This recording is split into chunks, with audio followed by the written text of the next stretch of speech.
안녕하세요. 동두천 문화원 문화학교 서예 강사 강건남입니다. 벌써 마지막 수업인 10번째 강의가 됐네요. 시간이 다 지나서.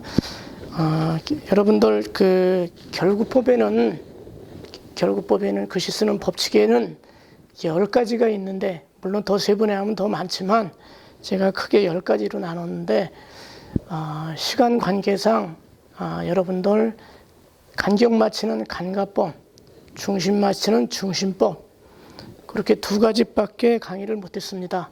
오늘 마지막으로 어떤 강의를 할까 생각하다 동자별정법이라는 그 강의를 하나 마지막으로 제가 선택해서 할까 합니다. 동자별정법이라는 건 뭐냐면 글씨를 쓰면서 조금 설명을 드리겠습니다.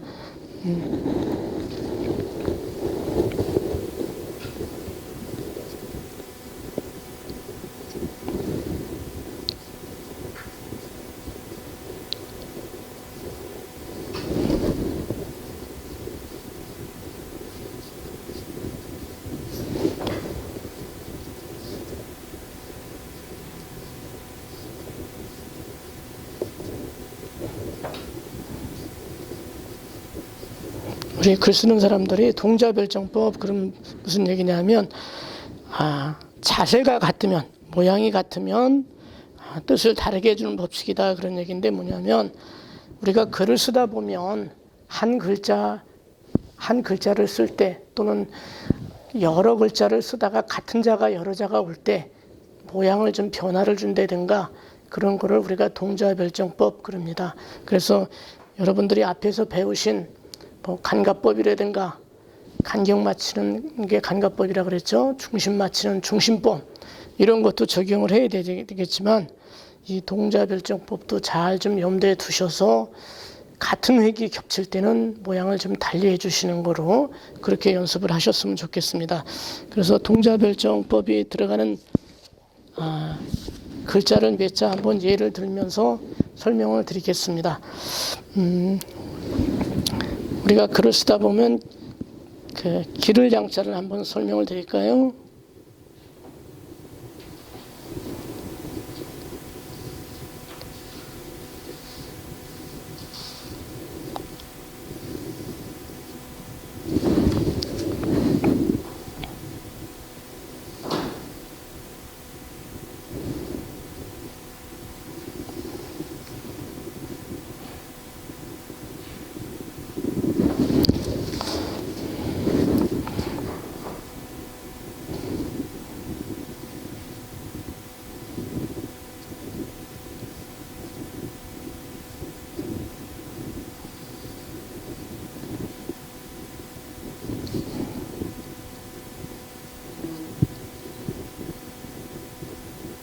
자, 여러분들 이 기를 양자를 제가 지금 하나 썼는데, 여기에 보면 획이 많으니까 간격도 다 맞춰야 되겠죠.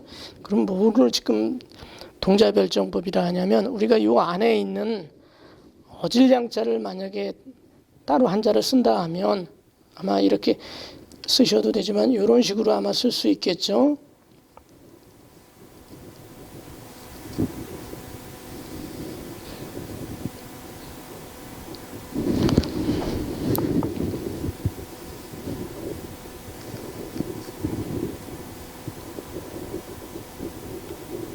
아마 어질 양자를 이런 모양으로 쓸 겁니다.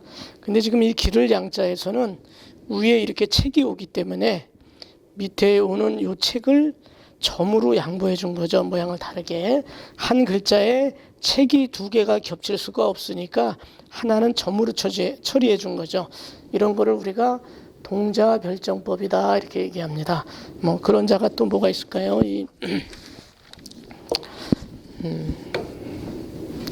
글을 쓰시다 보면 볕격자 같은 거 한번 써볼까요? 자, 볕격자 같은 경우 보면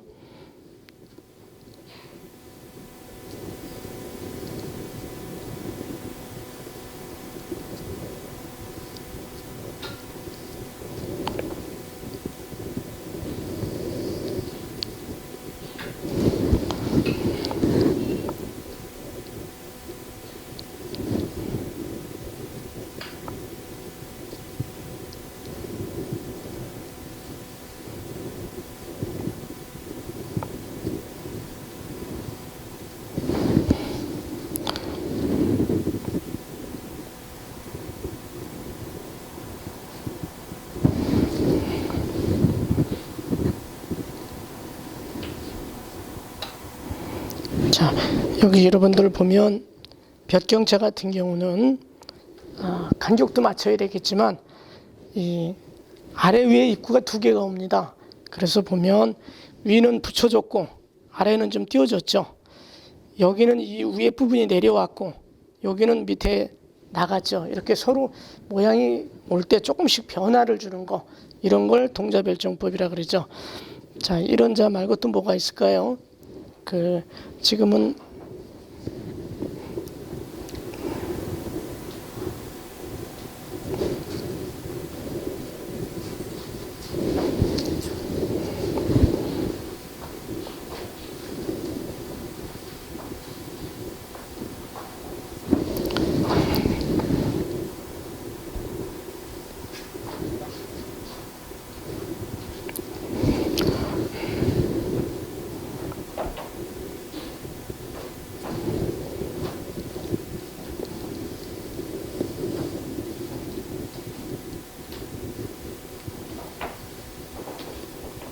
자, 이런 경우는 지금 적이 두 개가 겹쳤죠, 여러분들.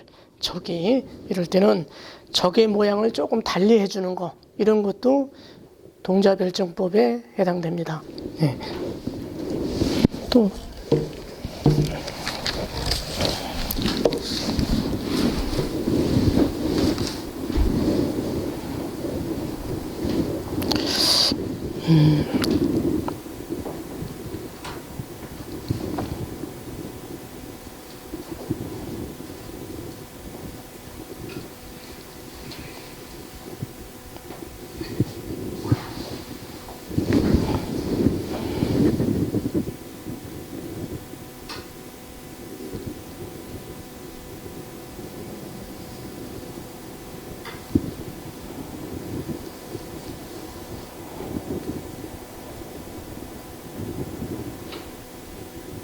이 불꽃염자 같은 경우도 지금 불화가 두 개 오다 보니까 하나는 점으로 처리하고 하나는 책으로, 책을 두 개 가질 수가 없죠.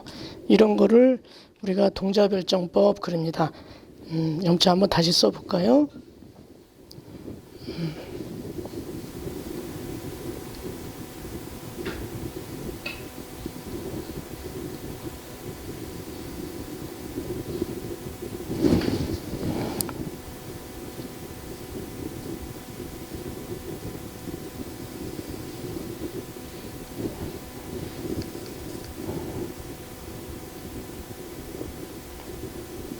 자, 이렇게 같은 획이 올 때 모양을 조금씩 달리 해주는 거, 이런 거를 동자별정법이라 그러죠.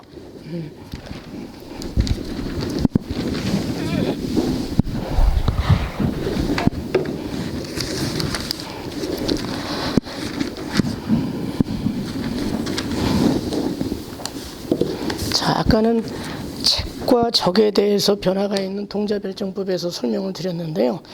그럼 저런 모양이 아닌 또 다른 모양도 있겠죠?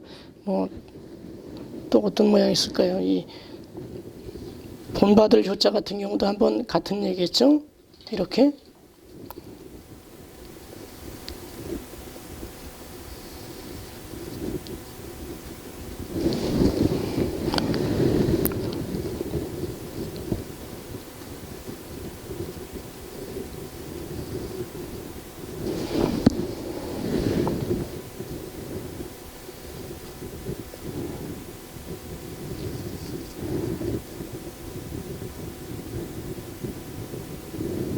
자, 여기서 이 책이 못 나가고 점으로 양보했죠.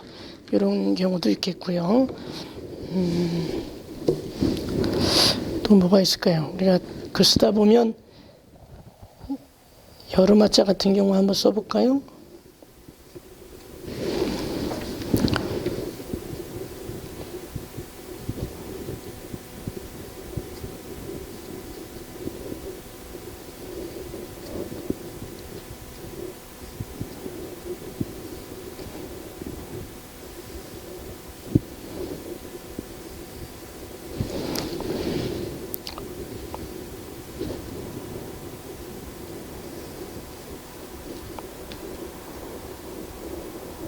자, 이런 경우는 여름화자 같은 경우는 이 략의 방향을 서로 좀 다르게 해줘야죠.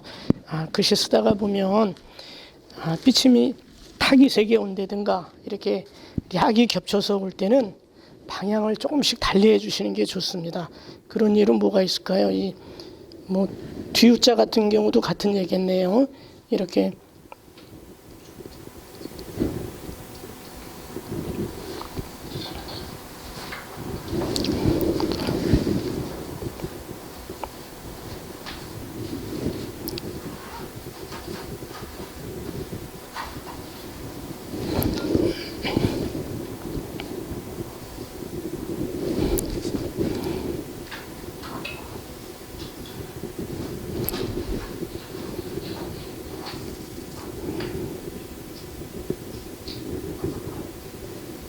자, 이런 경우도 방향을 조금씩 다르게 했죠.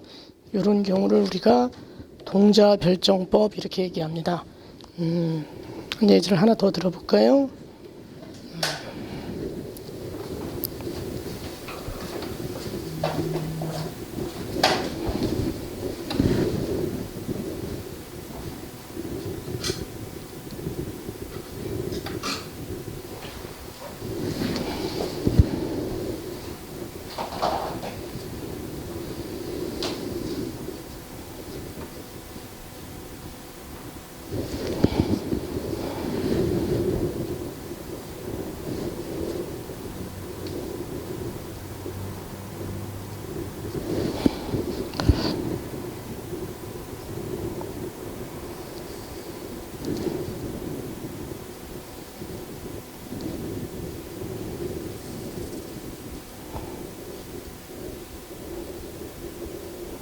자, 이런 사랑의 자 같은 경우도 획이 두 개가 겹쳐서 방향을 조금 달리 해놨습니다.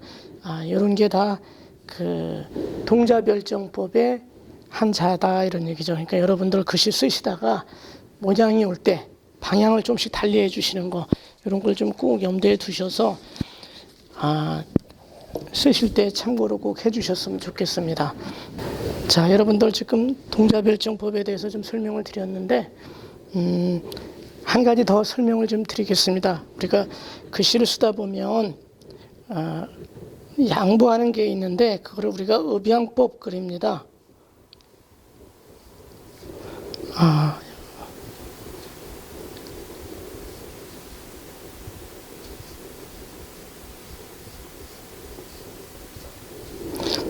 우리가 글씨 쓰다 보면 업양법, 근데 이 업양법이라는 건 뭐냐면 내 자리를 좀 양보해 준다 이런 얘기입니다. 그래서 글씨 쓰시다 보면 어떤 경우가 있냐면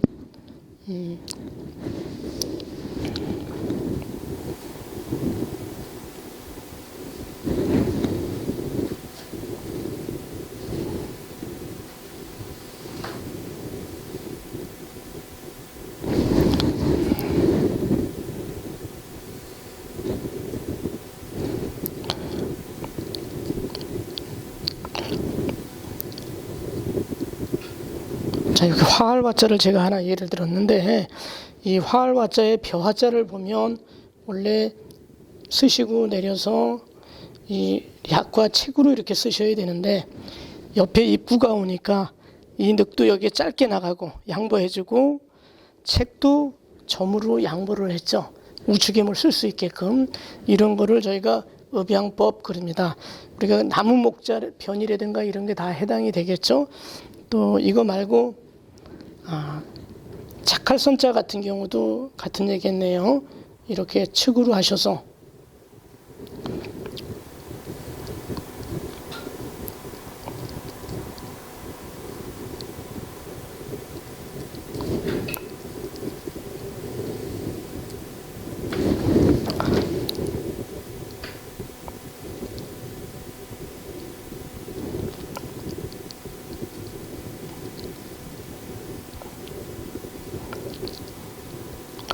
이 책갈선자 같은 경우도 우리가 쓰다 보면 이 양양자를 이렇게 길게 내려야 되는데 밑에 이 긴 늑이 오기 때문에 내려가는 게 멈췄죠.